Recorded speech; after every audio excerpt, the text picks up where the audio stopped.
50 одгледувачи на овци денеска излегоа на мирен протест пред Министерството за земјоделство. Револтирани тврдат дека поради прениските субвенции се наработ на екзистенцијата, а бројот на овци од година в година се намалува. Бараат субвенциите да се зголемат и да почнат редовно да се исплаќаат, бидејќи во спротивно за 3 години во Македонија ќе нема овци. Побараа владата да ја зголеми финансиската поддршка за 50% и да ја субвенционира ниската откупна цена, која не ја покрива производната.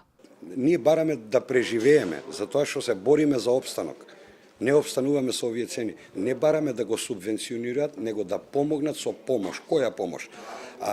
Ако јагнето ни го откупат на 140, државата да реагира до 175 денара, значи 35 денара од кило, да доплати. 1 кило копани не можеме да купиме. За 1 кило јагнешко месо. Тоа не е. И младите ни бегаат. Неќе да работат, младите ни бегаат во Италија, Германија, Австрија, Белгија, сегде ни бегаат.